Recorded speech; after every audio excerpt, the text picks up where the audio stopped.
ہے کہ وہ متکبر کہلائے. سارا مسئلہ ادب کا ہے بھائی. کوئی بتائے گا کہ مولا نبی کا خط کتنا بڑا تھا؟ سرکار کے خط کا معاوضہ سن لیجیے مولا علی کی زبان سے.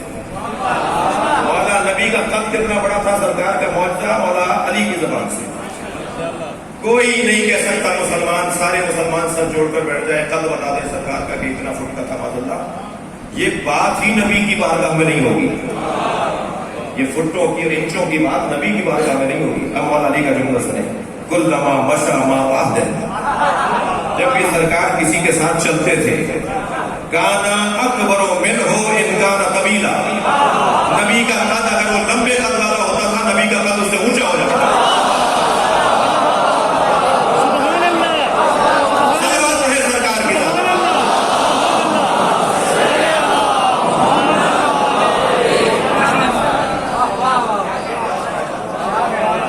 یہ نبی کے قد مبارک کا معاوضہ.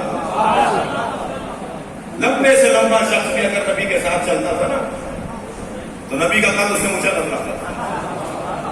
کبھی اللہ چاہتا ہی نہیں ہے میرا نبی کسی اعتبار سے بھی چھوٹا نہ بنا. ہر اعتبار سے میرا مصطفیٰ بڑا ہے.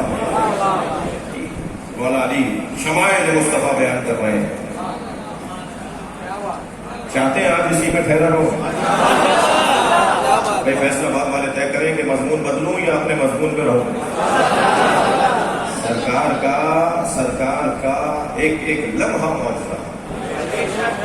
میں لندن صاحب کی روح کو شاد کروں، ان کا جملہ کہہ کر کنکریوں اور ہاتھوں میں لے لیا، کلمہ پڑھ رہی ہیں، بول رہی ہیں. یہ معجزہ ہے. چاند کو اشارہ کیا، ٹکڑے ہو گیا. یہ معجزہ ہے. سورج کو اشارہ کیا، پلٹ کر آ گیا. درخت کو حکم دیا، چل کر آ گیا. جانور سے بات کی، جواب دیا. مردے سے بولے، اٹھ کے بیٹھ گیا. سرکار دو جہاں نے کیا کیا معجزے دکھائیں. یہ معجزے نقد صاحب فرماتے ہیں سارے نبیوں کے جو معجزے تھے. بھائی جملہ بڑا نقد اللہ ہے، ایک مجتہد کا جملہ ہے. کہتے ہیں سارے نبیوں کے جو معجزے تھے وہ ہمارے نبی کے مشغلے تھے.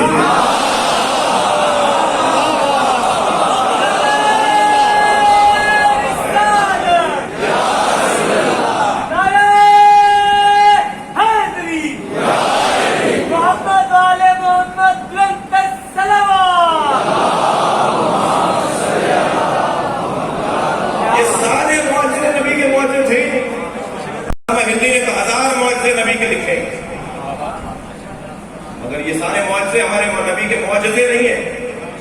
ہمارے نبی کا معجزہ کیا ہے؟ ہمارے نبی کا معجزہ ان کی نبوت کے مطابق ہوگا، جیسے ہر نبی کا معجزہ نبوت کے مطابق تھا. جی، ہر نبی کا معجزہ اس کی نبوت کے مطابق تھا. ہماری نبی کی نبوت کا تقاضا کیا ہے؟ اور جو تقاضا ہے وہی معجزہ ہوگا. نبی 63 برس کی ظاہری حیات گزار کر گئے، مگر 63 برس کے نہیں تھے. توجہ چاہوں گا. نبی کی آغاز ولادت سے نبی کی عمر شروع نہیں ہوتی، اور نبی کی رحلت پر سرکار کی عمر رکتی نہیں ہے. یہ عجیب ذات ہے. اسے اللہ نے کیا بنایا ہے یہ اللہ ہی جانتا ہے. یہ اس وقت بھی نبی تھے کہ جب آدم نہیں تھے. یہ کچھ نہیں ہوگا تو یہ ہوں گے. اور یہ اللہ کی خاص مخلوق جو قیامت میں اللہ کی خلق اول، مخلوق اول، جس کی قیامت میں ایک شان ہوگی. دقت چاہوں گا تو سرکار دو جہاں. اچھا، ان لوگوں پہ کیا تعجب کریں گے جو 40 سال کے نبی کو ڈھونڈتے ہیں؟ 40 سال کی عمر میں نبی ہوئے. تعجب ہے، افسوس ہے سوچ پر. جی، البتہ میں اپنے عزیزوں سے کہوں گا، مولانا مظہر علوی صاحب تشریف فرما ہے کہ مقدسات کی توہین کرنا ناجائز ہے. ہم پہلی مجلس میں کہہ چکے ہیں، دوسری مجلس میں بھی کہہ چکے ہیں. مگر نظریات کو انتہائی معقول، مدلل، مستند انداز سے اور معقول اور انتہائی تہذیب کے ساتھ بیان کرنا یہ ہمارا انسانی حق ہے. یہ اور حقوق تو بعد میں، ہمارے پاس بہت سارے حقوق ہیں. مگر انسانی حق ہے. سرکار تو جہاں کا مقام اور عظمت کا بیان ہے، جس گھوڑے پر بیٹھ جاتے تھے، جس ناقے پر اونٹنی پر بیٹھ جاتے تھے، جس کھچر پہ اور گدھے پر بیٹھ جاتے تھے، وہ وجود ہی کچھ اور ہو جاتا تھا. کبھی غور فرمایا آپ نے؟ مولائیوں کا ماتمیوں کا مجمع بیٹھا ہے اور مجھے فخر ہے کہ میں خود بھی ماتمی ہوں، اور ہمارا سرمایہ ہے یہ ماتمی حلقے، انجمنیں، اور ملت کے لیے یہ ایک آبرو ہے. بہت سے مجھ جیسے لوگ تو آدھا جلوس کر کے پنڈلیوں میں درد شروع ہو جاتا ہے، ہم آدھے میں سے لوٹاتے ہیں یا کہیں بیٹھ جاتے ہیں. سلام ہو ان مولا کے عزاداروں پر، یہ اول سے آخر تک جلوس میں رہتے ہیں، تھکتے ہیں، پریشان ہوتے ہیں، مگر ایک اندر سے آواز انہیں مطمئن کرتی ہے. لہٰذا ایک جملہ کہتا جا رہا ہوں، گھوڑوں کی عمریں، گھوڑے پالنے والے بھی شاید بیٹھے ہوں، مجھے بھی تھوڑا بہت معلومات ہے. 25 اور 28 سال کی عمر میں گھوڑا پورا بوڑھا ہو کے مر جاتا ہے. 30 سال سے زیادہ نہیں ہوتی عمر گھوڑے کی، مر جاتا ہے، بوڑھا ہو جاتا ہے. اس کی تھوڑی لٹک جاتی ہے، اسے کھایا نہیں جاتا، پھر پیٹ خراب ہوتا ہے، پھر مر جاتا ہے. آپ کی جگہ زیادہ نہیں رہنا چاہتا، اپنا کوئی تہمت لگے گی. تو اتنا عرض کر رہا ہوں کہ گھوڑوں کی عمر 30 سال کی ہے، زیادہ توجہ کرے. 25 سے 30 سال میں گھوڑا مر جاتا ہے. یہ کربلا کے میدان میں مسائل نہیں پڑھ رہا، لیکن بات تو ایسی ہے کہ رو بھی سکتا ہے. جو زلجنا ہے نا، وہ عمر سعد نے کیا کہا تھا کہ اسے تیر نہ مارو، میں نے بچپن میں اس کے اوپر نبی کو بیٹھے دیکھا. 50 سال پہلے نبی کے پاس تھا، اور 50 سال پہلے بھی جوان تھا، کربلا میں بھی جوان.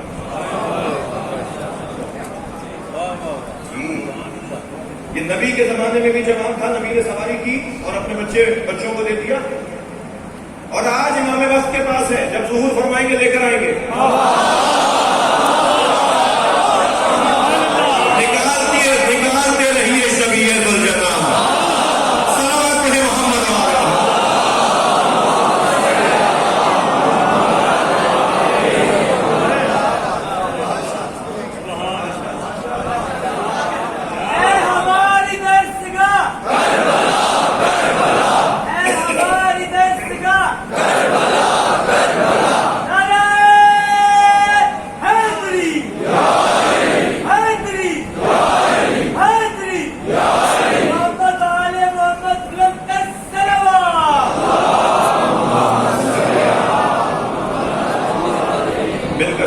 کرتے ہیں تو زیادہ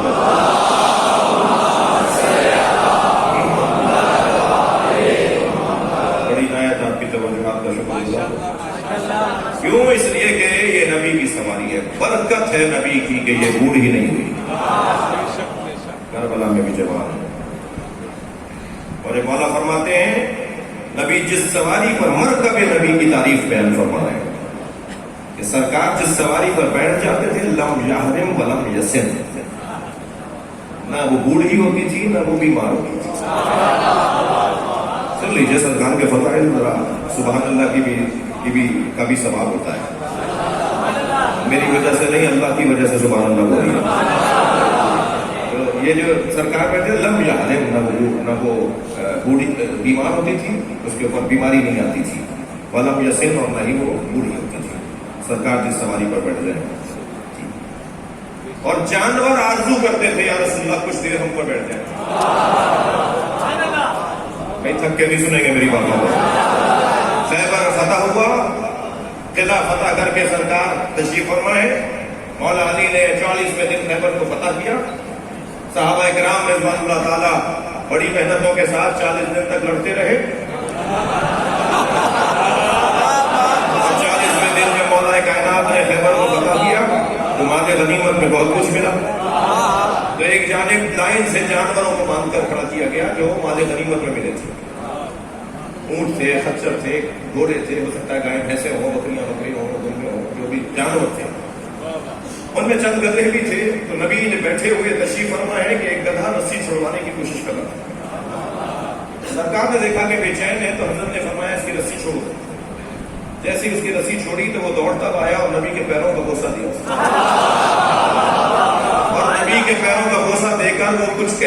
جو سوائے نبی کے کوئی سمجھ نہیں رہا۔ تو لوگوں نے پوچھا، صحابہ نے پوچھا یا رسول اللہ کیا کہہ رہا ہے؟ حضرت نے فرمایا یہ کہہ رہا ہے کہ میرے آباء و اجداد کی پشت پر کوئی نہ کوئی نبی یا وصی نبی بیٹھا، ایک مدت سے میرے اور میرے چند پشتوں پر کوئی نبی یا وصی نبی نہیں بیٹھا، آپ مجھ پر کرم کریں، کچھ دیر میرے اوپر بیٹھے تاکہ میں آپ کے کو سواری دے کر ثواب حاصل کروں اور اپنی عزت بڑھاؤں۔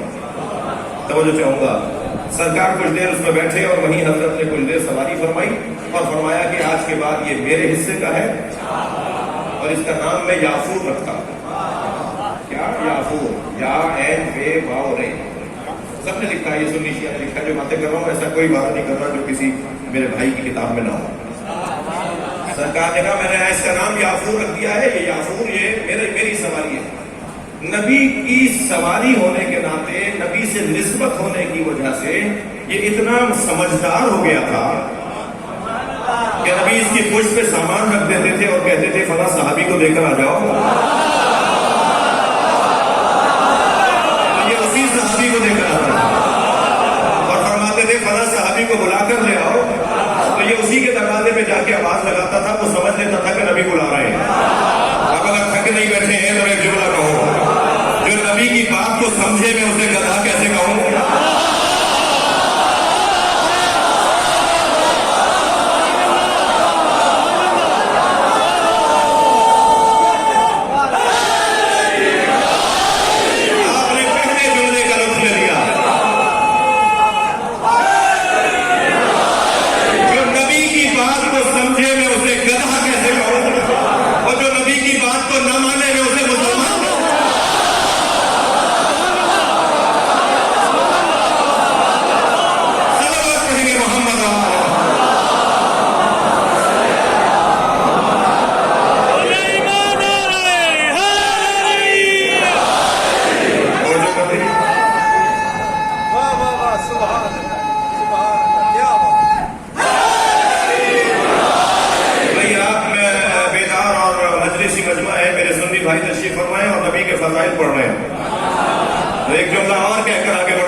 دل سے رکا ہوا ہے اور میں اس مرحلے کے بیان کا منتظر تھا کہ یہ مرحلہ آئے گا تو بتاؤں گا۔ نبی کسی جانور پر بیٹھ جائے تو اس کی اتنی عزت ہو جائے اور کوئی نبی کے گوشت پر آ جائے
ہمارے عالم۔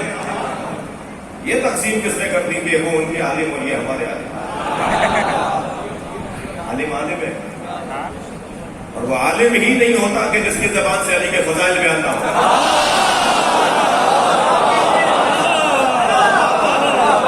وہی تو عالم ہوتا ہے جو علی کے فضائل بیان کرتا ہے۔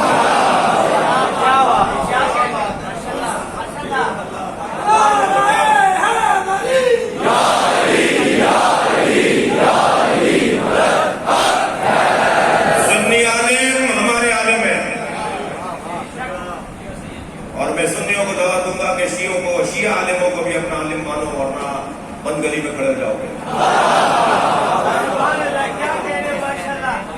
ختم کر دیجئے یہ بات۔ امام احمد حنبل ہمارے عالم، امام اعظم ہمارے عالم۔ تکرار کر رہا ہوں، پھٹن کا شکار، تنگ نظری کا شکار، چھوٹے دل والا، شیعہ نہیں ہوتا، شیعہ نہیں ہوتا. یہ مسجد سنیوں کی ہے یا شیعہ کی ہے؟ جب تک میری قوم کا ایک بچہ نہیں بولے گا مجھے یقین نہیں آئے گا. مسجد اللہ کی ہے، یہ اللہ کا گھر ہے. یہ ہو سکتا ہے کہ شیعہ مسلمانوں کے پیسوں سے بنی ہو، مگر یہ مسجد شیعوں کی نہیں ہے. خبردار اگر کوئی سنی بھائی مسجد میں نماز پڑھ رہا ہو، ہاتھ باندھ کر پڑھ رہا ہو، بغیر سجدہ کر کے پڑھ رہا ہو، نماز پڑھنے کے بعد اسے جانے نہ دیجیے گا جب تک چائے نہ پلا لے.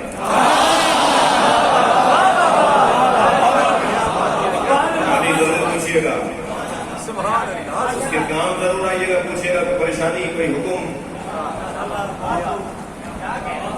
اسلام خلیوں کا نام نہیں ہے.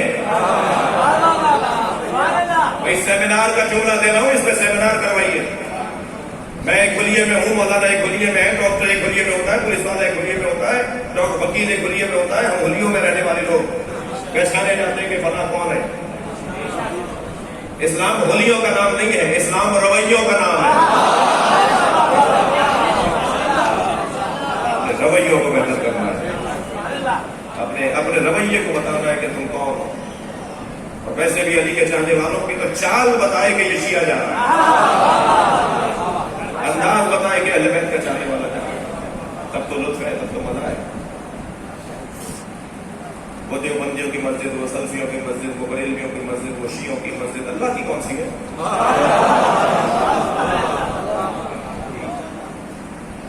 یہ بھٹیوں کا امام بارگاہ، وہ سیدوں کا امام بارگاہ، یہ شیخوں کا امام بارگاہ، مہاجروں کا امام بارگاہ. حسین کا کون سا ہے؟ کس گھٹن کا شکار ہے، کس الجھن کا شکار ہے؟ نہیں عزیزہ نگر آگی تنگ نظر شیعہ نہیں ہوتا. میری جیب میں میرا کارڈ رکھا ہے، یہ میں چند سال پہلے بھی آپ کہہ چکا ہوں. میں نے اپنے اعضا ڈونیٹ کر دیے ہیں کہ ایکسیڈنٹل اگر میرا برین مر جائے، میری برین کی موت ہو جائے اور دل چل رہا ہو، اور اصل موت بھی دماغ کی موت ہوتی ہے.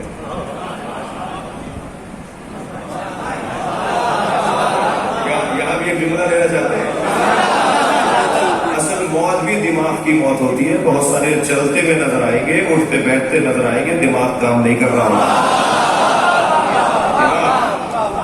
لیٹا ہوا ہو، بستر پہ پڑا ہو، دماغ کام کر رہا ہو تو پورا ملک چلا سکتا ہے. تو میں نے اپنی وصیت کر دی کہ میرے سارے اعضا ڈونیٹ ہیں. SIP اور ڈاکٹر عدیب الحسن صاحب جو آرگن ڈونیشن کی تحریک پاکستان میں لے کے چل رہے ہیں، تو میں نے اپنے سارے اعضا، اللہ کرے کہ مجھے عزت کی موت ملے. شکریہ، اچھی موت کی دعا کیجیے، مرنا تو سب کو ہے نا.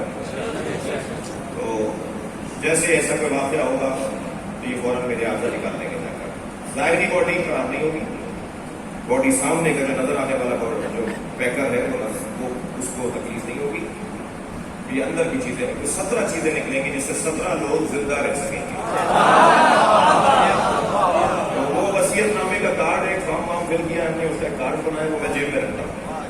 ان دوستوں سے بھی کہہ رہا ہوں کہ اگر کہیں ایسا ہو جائے تو رونے پیٹنے کا وقت بہت ہوگا.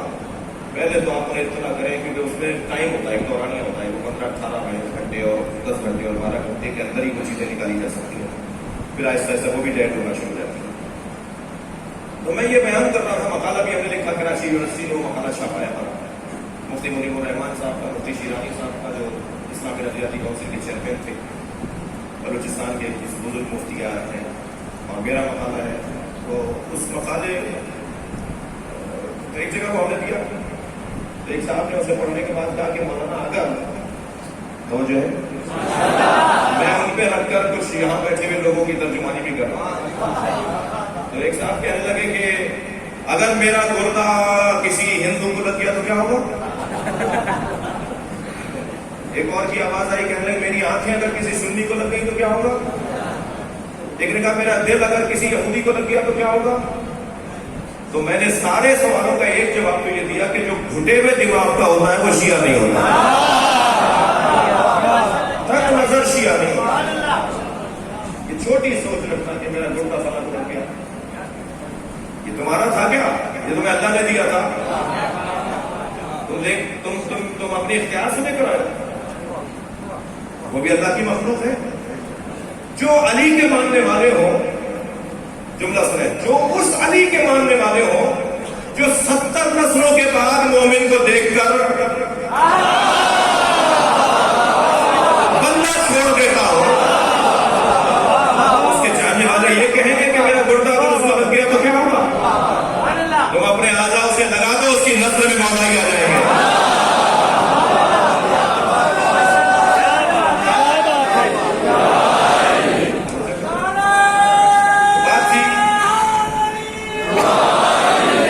گھٹن اور تنگ نظری اہل بیت کے چاہنے والوں میں نہیں. صلوات پڑھیں تو سب مل کر پڑھیں. اللہ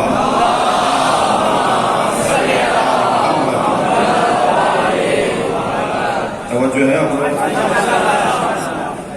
بحث یہ تھی، بات یہ تھی کہ سرکار کے معجزوں کی بات تھی. سرکار جب کسی سواری پر بیٹھ جاتے تھے تو وہ بوڑھی نہیں ہوتی تھی. ایک اور فضیلت سنا دو.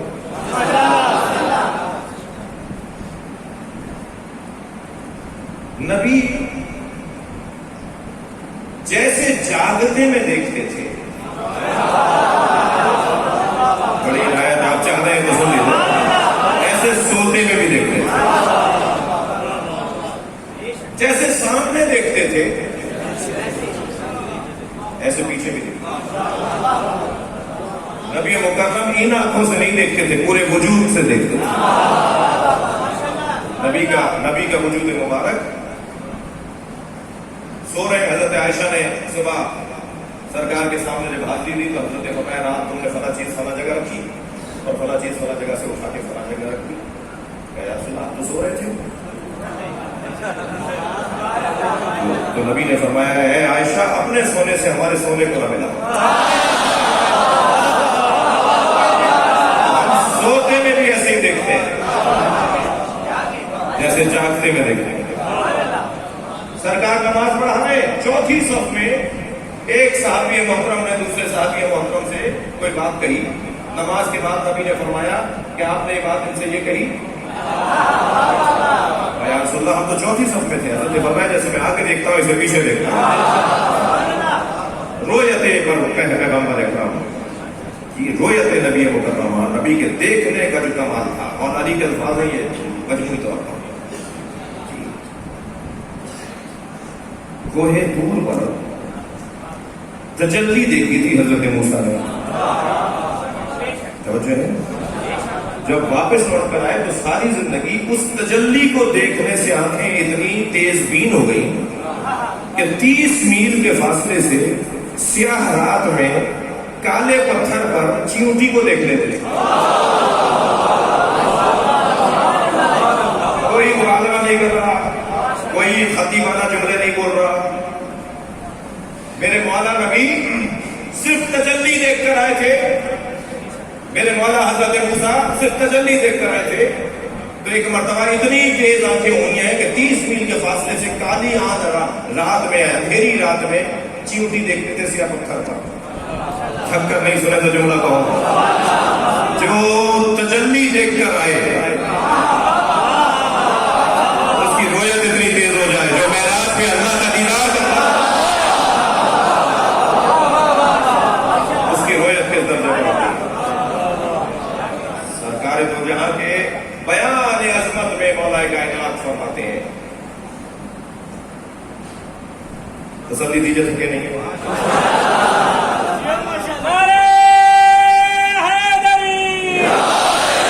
سرکار کا سایہ نہیں تھا. تھک گیا.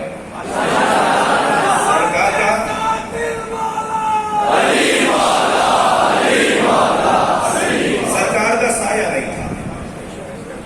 کیا لگے مولانا کہاں مبالغہ آمیز باتیں کر رہے ہیں.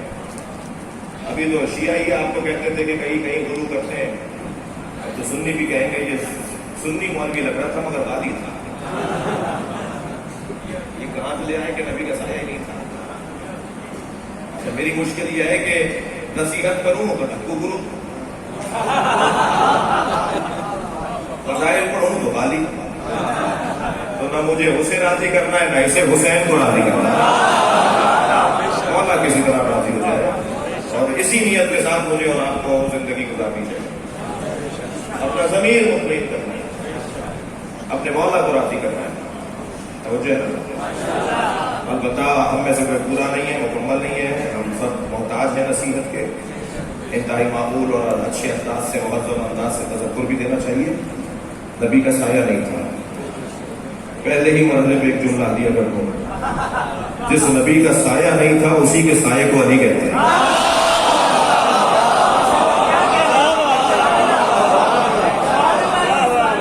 ساتھ جڑا رہے، جو ساتھ جڑا رہے، جو ساتھ چلتا رہے، اسی کو سایہ کہتے ہیں۔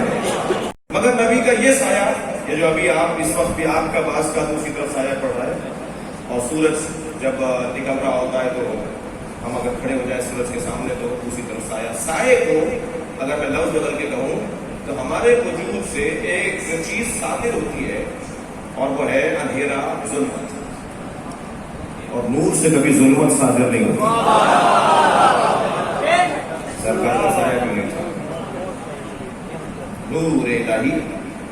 اور پھر کیا سنی عالم دین کا ایک جملہ ہدیہ کر کے جاتا ہوں، ایک سنی عالم دین نے بڑا حسین جملہ لکھا ہے، وہ کہتے ہیں ان نبی کا ظل اللہ، نبی اللہ کا سایہ تھے، وَإِنَّ الظِّلَّ لَا ظِلَّ لَهُ، اور سائے کا سایہ نہیں ہوتا ہے۔ سرکار کے معجزوں میں سے ایک معجزہ کہ نبی مکرم کا سایہ نہیں تھا، اور بات اس سے ہو سکتی ہے اور بات پھیل سکتی ہے، جا سکتی ہے، میں صرف وَإِذْ قَالَ رَبُّكَ، بات تو رب محمد سے ہو رہی ہے، رب محمد کر رہا ہے اپنے محمد سے، بات تو رب محمد کر رہا ہے۔ یہ پورا کلام اللہ اپنے حبیب سے بات کر کے ہم پر کرم کر رہا ہے اس کلام کی صورت میں۔ تو پھر بڑھتی ہے اس جملے کی طرف کہ ہمیں عصر مصطفیٰ کا مسلمان چاہیے، لوٹ جائیے عصر مصطفیٰ پہ۔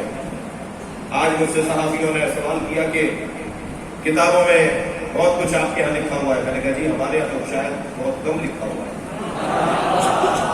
سارے مسلمانوں کی کتابوں میں سب کچھ لکھا ہوا ہے، لہذا بحث یہ نہیں کریں کہ کتابوں سے نکال دینا چاہیے۔ میں نے کہا یہ صحیح لا حاصل ہے، کتابوں سے آپ نکال نہیں سکتے چیزوں، کوئی 1200 سال پرانی کتاب ہے، کوئی 1000 سال پرانی کتاب ہے،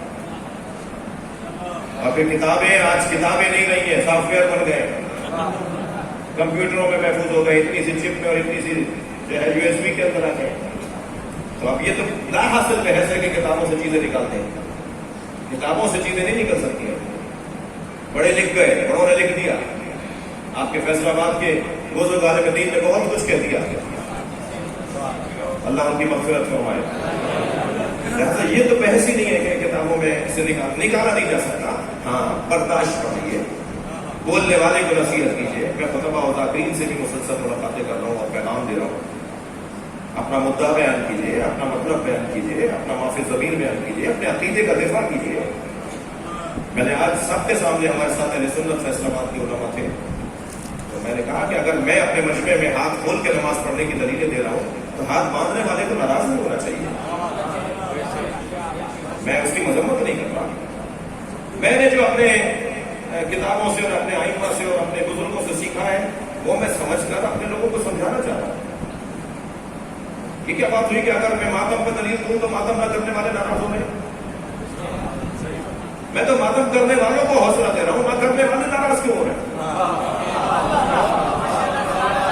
میں اگر کالے کپڑے پہننے والوں کو دلیل دے رہا ہوں تو میں انہیں حوصلہ دے رہا ہوں، جو نہیں پہن رہے وہ پریشان کیوں ہو رہے ہیں؟ برداشت بڑھائیں، تحمل مزاجی بڑھائیں، حوصلہ بڑھائیں۔ میں اگر سجدہ کے اوپر سر رکھ کے نماز پڑھتا ہوں، میں قالین پہ سجدہ نہیں کرتا اور سجدہ رکھتا ہوں، خاک رکھتا ہوں، تو میں اگر اپنے بچوں کو، جوانوں کو دلیل دے رہا ہوں تو اس کا مطلب یہ نہیں ہے کہ میں کسی کی دل آزاری کر رہا ہوں۔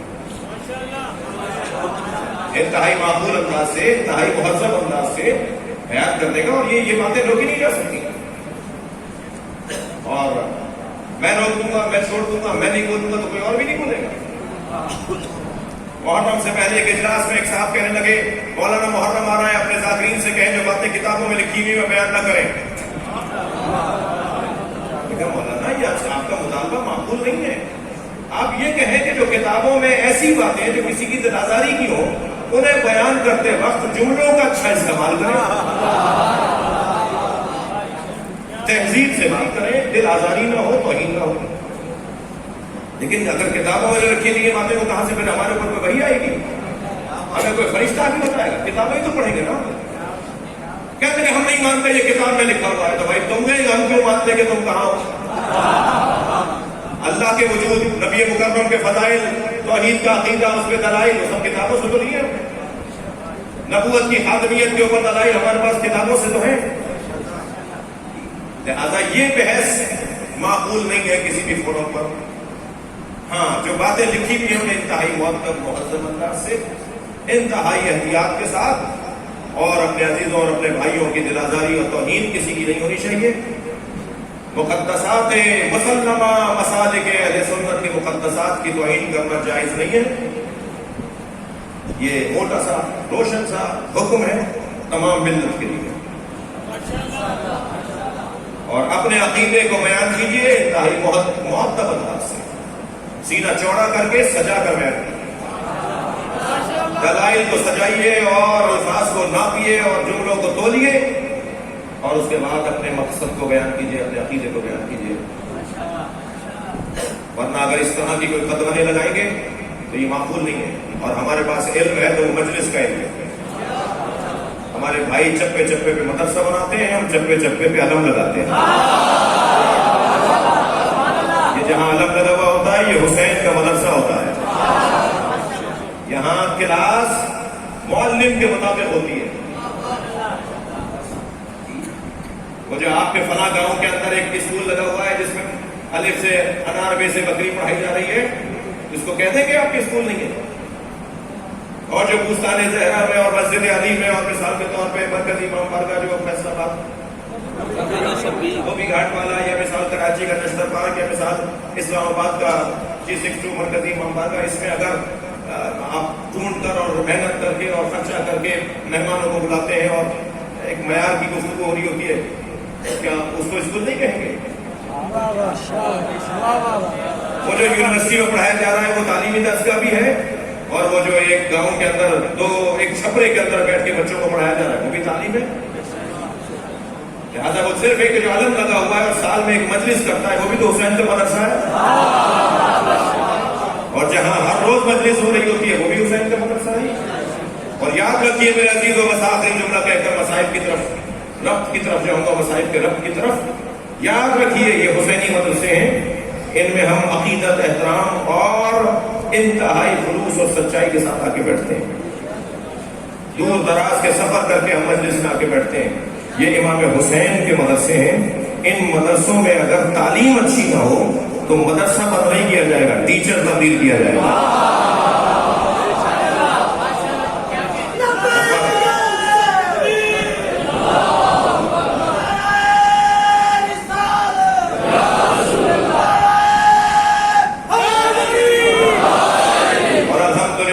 یہ مدرسہ ہمیں جہاں علم دیتا ہے وہاں ہمیں کردار بھی عطا کرتا ہے۔